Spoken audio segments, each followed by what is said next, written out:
I thought love was the foundation of my marriage. But the moment I saw him the politician's son in my house, with his guards pinning me to the floor while he claimed what was mine, I realized love meant nothing against power. He had everything: wealth, influence, arrogance. And he wanted my wife. What happened next shattered my life and left me fighting for justice. Ethan Carter had always believed in building his life on a solid foundation of love and trust. At 36, he had everything a man could dream of: a thriving career as a software developer, a home he'd poured his heart into, and a wife, Mia, who seemed to complete him in every way. Mia was the kind of woman who could light up any room she entered. Her vibrant energy, combined with her talent as an interior designer, had made her a star in their social circle. Ethan was proud of her, constantly cheering her on as she took on exciting projects and climbed the ladder of success. But cracks in their perfect life started to show. Subtle, almost imperceptible at first, Mia became more distant, spending longer hours on her projects and excusing herself to take private calls. Ethan noticed the changes, but he trusted her implicitly. After all, what reason did he have to doubt her? Ethan brushed off the unease, convincing himself it was just the pressures of her demanding career. He was blind to the storm brewing on the horizon, one that would shatter the life they had built together. Everything began to unravel when Mia landed a high-profile project that could cement her reputation in the design world. The client was Liam Donovan, a 28-year-old heir to a powerful political dynasty. Known for his charm and ruthlessness, Liam had a reputation for getting what he wanted, no matter the cost. At first, Ethan thought nothing of it. Mia spoke about Liam in passing, mentioning his lavish taste and demanding personality. But over time, her tone shifted. She started coming home later, always with the excuse of needing to perfect a design element or meet a tight deadline. Ethan's unease grew when Mia began dressing differently: sleeker outfits, expensive perfumes. There was a new vibrancy in her demeanor, but it wasn't directed at him. He told himself he was overthinking, but a part of him couldn't shake the feeling that Liam Donovan wasn't just a client. Liam, on the other hand, saw Mia as more than a designer. To him, she was a conquest, a symbol of his power. He began drawing her in, his wealth and confidence a sharp contrast to the modest life she shared with Ethan. And as Mia fell further under Liam's spell, Ethan's world teetered on the edge of collapse, though he didn't yet realize it. The unraveling began on a quiet Friday evening when Ethan came home earlier than usual, hoping to surprise Mia with dinner. He walked into a house that was eerily silent. The faint hum of a car engine outside caught his attention, and he peeked through the blinds to see an unfamiliar black luxury sedan parked in their driveway. His stomach churned. Something was off.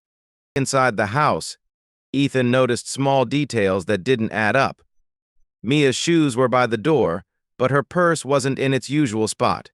As he walked upstairs, he heard faint voices coming from their bedroom, his bedroom.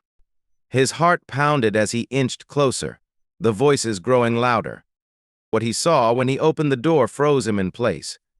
There was Mia, tangled in the sheets with Liam Donovan, the politician's son, whose smirk was as smug as his tailored suit draped over Ethan's chair. Before Ethan could react, two towering men appeared behind him. Liam's bodyguards, dressed in dark suits and wearing expressions of indifference, grabbed Ethan by the arms. "You don't want to do anything stupid," one of them said, his grip like iron. Ethan struggled, his fury bubbling over as he yelled at Mia, demanding answers.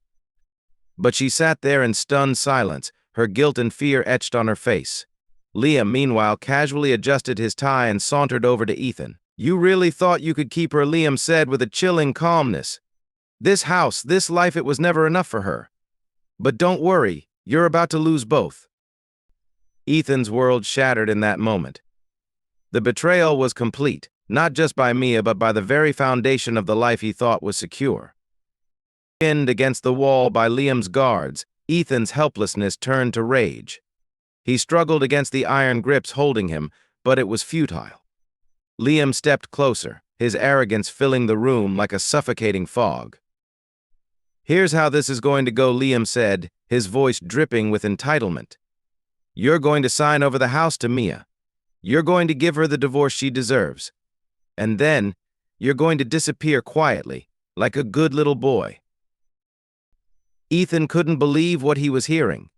"You think you can just take everything from me," he spat, his voice hoarse with fury. Liam's smirk widened. "I don't think I know. You're nothing compared to me, Ethan.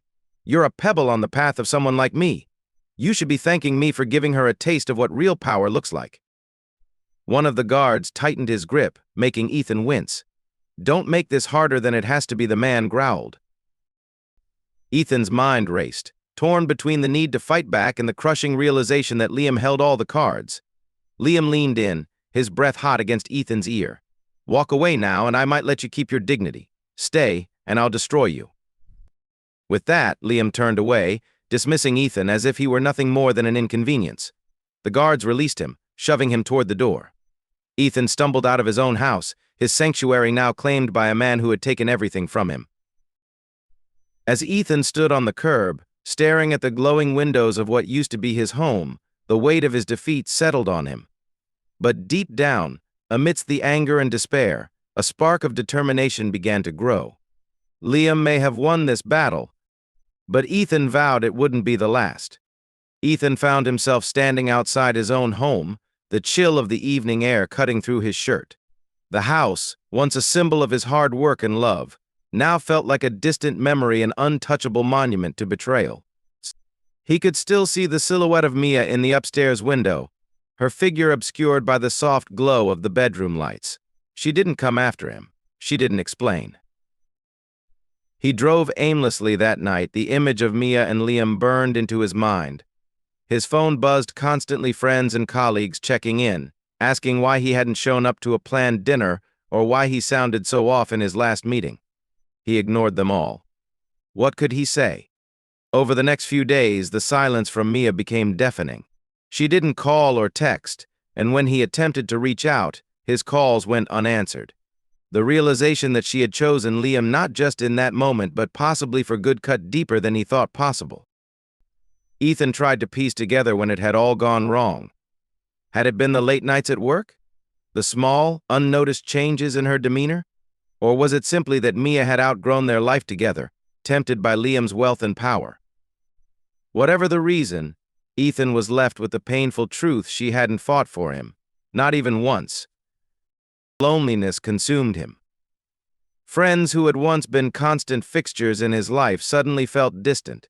He was too embarrassed to tell them the full story, and the shame of being betrayed so publicly kept him from seeking solace. Ethan was trapped in his own mind, the weight of his grief and anger threatening to crush him. But amidst the despair, a quiet determination began to grow. He wouldn't let this be the end of his story. Ethan started researching Liam Donovan, his business dealings, his reputation, his enemies. If Liam thought Ethan was going to disappear quietly, he was wrong. Days later, Ethan received a knock at his temporary apartment door. A man in a crisp suit handed him an envelope. "Consider yourself served," the man said with a cold smirk before walking away.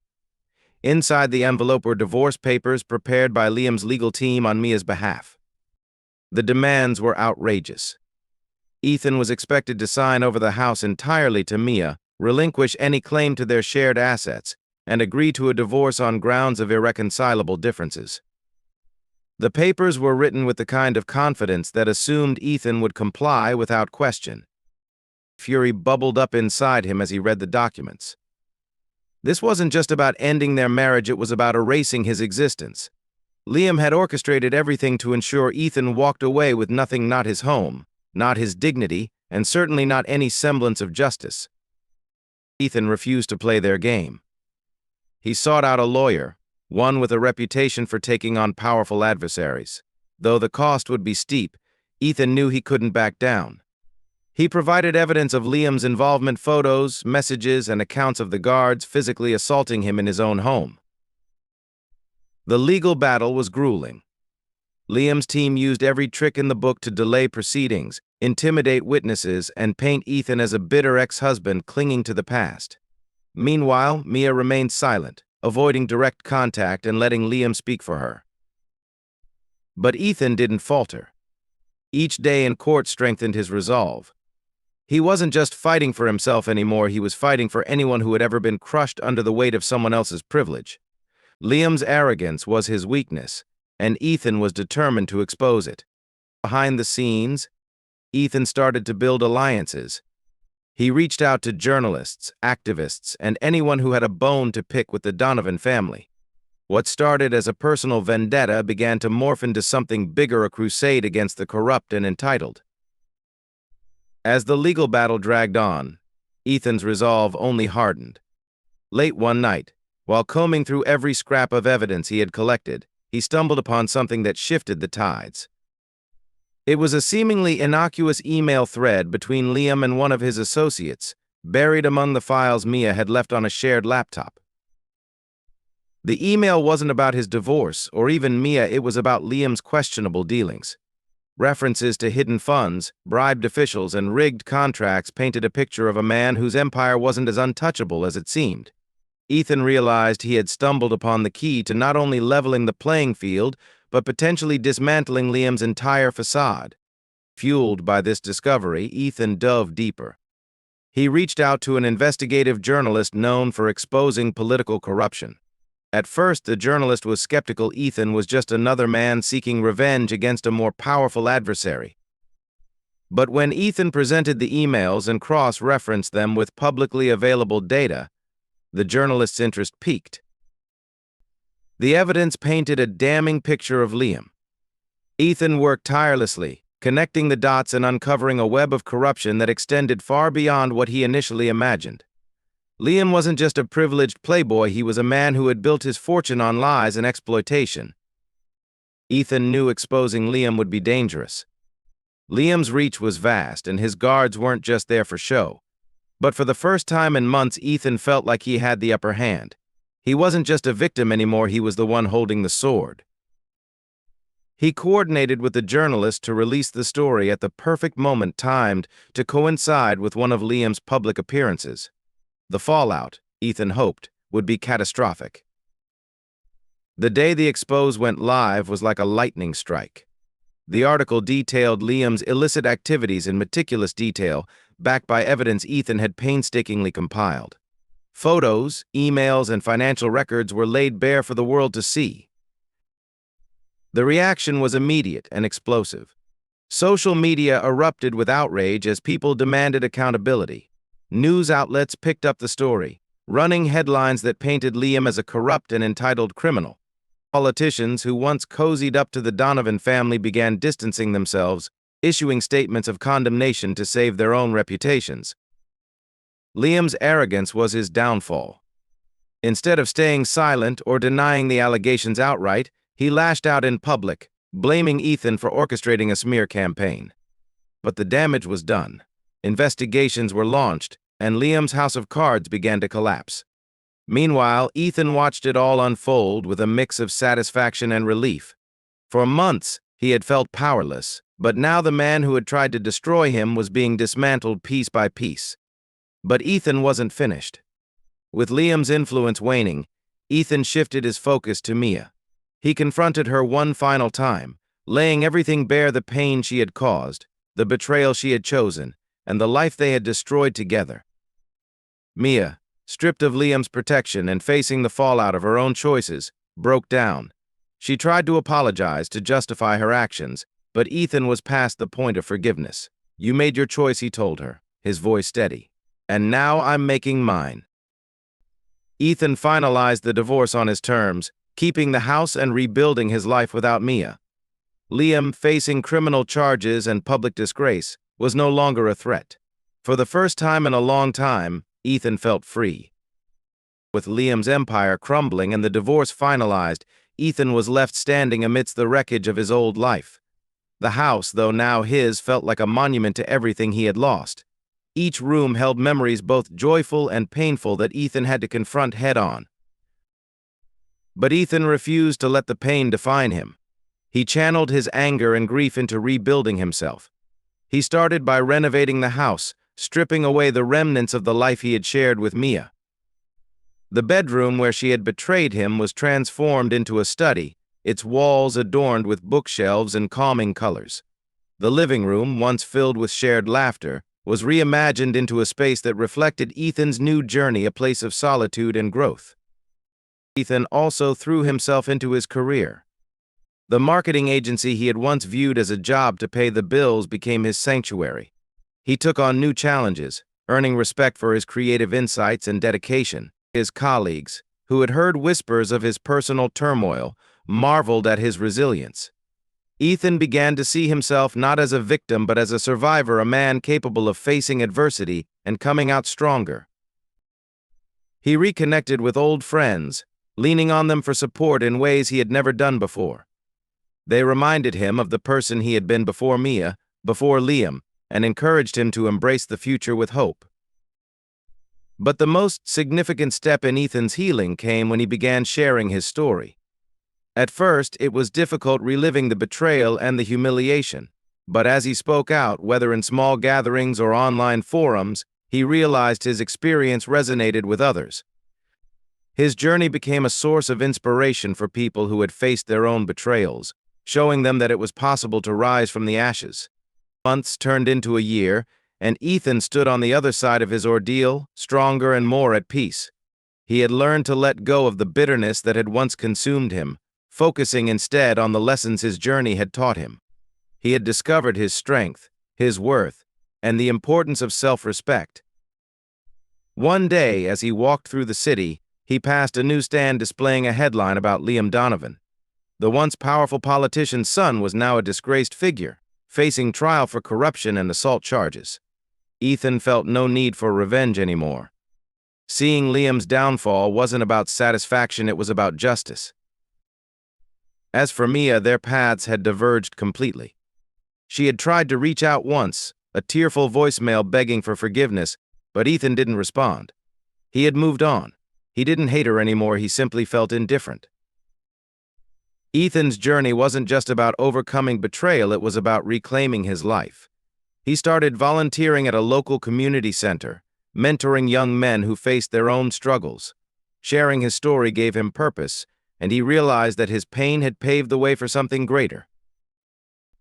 In his final reflection, Ethan decided to share his story with a broader audience. He recorded a video speaking candidly about the betrayal, the pain, and the ultimate triumph. "Life isn't about the storms we face," he said in the closing moments of the video. "It's about how we rebuild after the storm." To anyone out there feeling broken, know that you're not alone, and you're stronger than you think.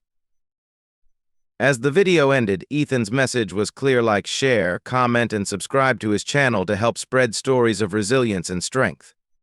He hoped his story would inspire others to find their own path to healing.